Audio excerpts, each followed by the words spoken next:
There's something oddly intimate about a messy room. It isn't just dust on the shelf or clothes on a chair. It's a diary written in objects, a dream you haven't fully woken from. And if you don't like cleaning, if the very thought of organizing the universe into little labeled boxes drains your spirit, let's not rush to pathize it. Let's be curious, like Carl Jung would be, and ask, what is your home trying to say about your inner life? In Jungian language, the house is a living symbol of the psyche. The basement holds the shadow, the feelings you've tucked away because they didn't seem convenient or polite. The living room is persona, the space you present when guests arrive, candle lit, mask in place. The bedroom is the soul's inwardness, and the desk, that restless altar where ideas gather, is your creative function teasing you into becoming. When the rooms grow untidy, it doesn't automatically mean you're lazy or broken. It may mean you're in a season of becoming where life pours in faster than categories can hold. People who resist cleaning often carry gifts that the culture underestimates. You might be high in divergent thinking, able to generate multiple answers where others see just one. You might sense possibility everywhere. So many threads to follow that folding towels is like pausing a symphony mid-chorus. You could be unusually sensitive to novelty and meaning, attuned to patterns, images, and symbols. Jung would call this the land of the creative function. Intuition playing with the raw clay of experience, making forms the conscious mind hasn't named yet. And yes, such people are frequently kind because they notice the invisible, they feel the world as a delicate fabric, and their attention is spent protecting it. Mess can also be the psyche's honest weather report. Order requires energy, and energy follows value.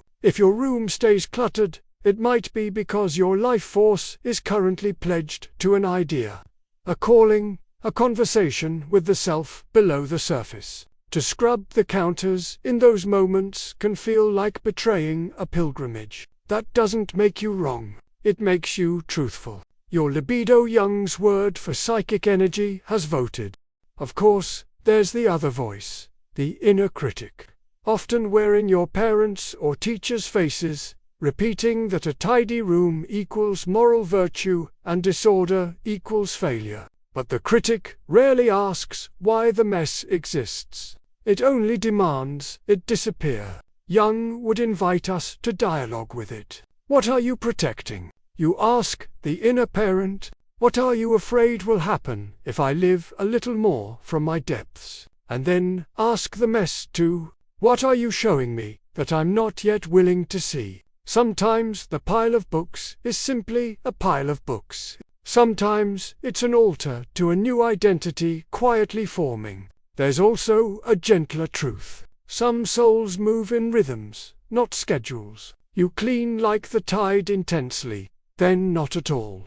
Because your psyche prefers cycles over checklists. You may enter flow so deeply that time dissolves. To interrupt that current for vacuum lines in the carpet feels like leaving a cathedral mid-prayer. Is that a flaw, or is it evidence that your inner life is vividly alive? Many inventors, artists, and healers share this trait. They tolerate temporary external chaos while building a profound inner coherence. Let's name more of your strengths so shame loosens its grip. You likely possess high curiosity, a gift for pattern recognition, comfort with ambiguity, intuitive prioritization. What truly matters receives your best big-picture vision, and empathy that makes you linger with people rather than polish countertops. You probably improvise well. You adapt fast. You can sit with unfinished processes without panicking. An underrated spiritual muscle in a culture addicted to control. Does this mean the mess is always sacred? No. Sometimes it signals fatigue, grief, or avoidance. But even then, the clutter isn't evidence you're failing. It's evidence you're honest about where you are. Jung didn't ask us to choose between order and chaos. He asked us to hold the tension until a third thing was born. A living arrangement between the part of you that creates storms and the part that lights a candle after. If your house is a mirror, don't smash the mirror. Learn to read it. There's meaning in the unfolded laundry, poetry in the half-started projects, a myth unfolding across the floorboards. Before you reach for the broom, reach for the symbol. What season am I in? What is ripening? What wishes to be born through me? And how is my environment telling that story out loud? Let's linger with the symbols a little longer. In Jung's map, clutter is not merely matter, it's memory. Objects become time made visible. Each item a tiny complex orbiting a forgotten sun, that stack of unopened mail, the coat you never wear, the notebook with 3 electric sentences, and then silence. Each is a psychic fragment saying, I'm not done speaking.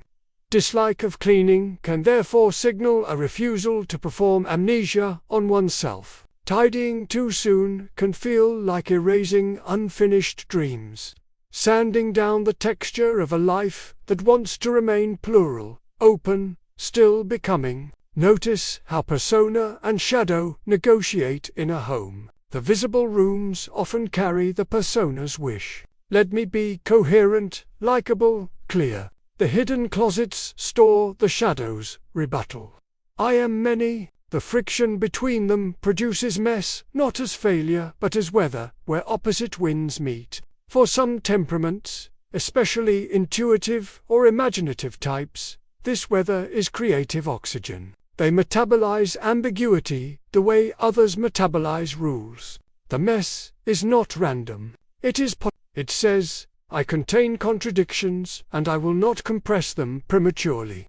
There's also the Sphinx, pure rhythm. The archetypal elder, Sphinx, who wants structure, and the eternal youth, pure, who wants sky. A chronic aversion to cleaning may reveal strong, pure energy, a psyche drawn to horizons, symbols, beginnings. The Sphinx whispers of discipline and bones. The poor hears birds. If the SAKs dominates, life becomes sterile order. If the poor dominates, life becomes scattered Aitian. The psyche seeks a living tension. Yet some seasons rightfully belong to the poor, when the world must be allowed to sprawl while something subtle assembles itself behind the scenes. Consider boundaries. A room that resists ordering can mirror a nervous system that is exquisitely permeable. Highly empathetic people absorb atmospheres. Objects accumulate as if to buffer intensity,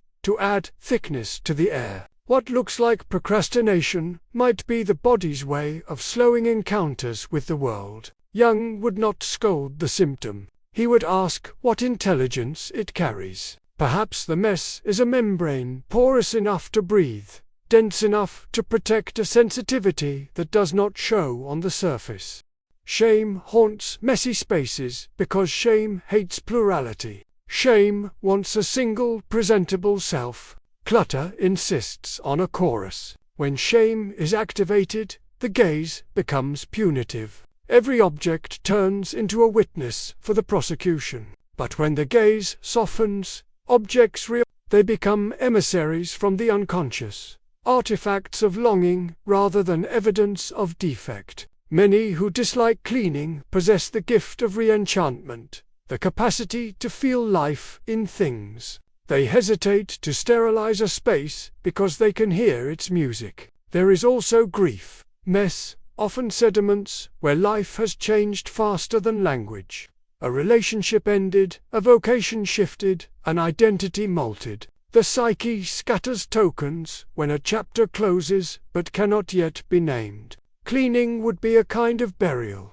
The refusal to clean, a wake that has no words. And there is desire. Some mess is erotic, charged, generative, suggestive of futures not yet confessed. To keep it is to keep the cauldron warm. So, if you recoil from cleaning, it may say you are faithful to multiplicity, allergic to premature conclusions, oriented to symbols over surfaces, sensitive to atmospheres, and more in love with becoming than with display. Not defective, different, not chaotic, mythic. If this felt like a mirror, give this video a like and subscribe to Fractal Wisdom for more soul-wise psychology. Share this with someone who needs a gentler story about themselves. Share in the comments. When you look at your mess, what do you think it's protecting or growing in you right now? Remember, your home isn't a test you pass.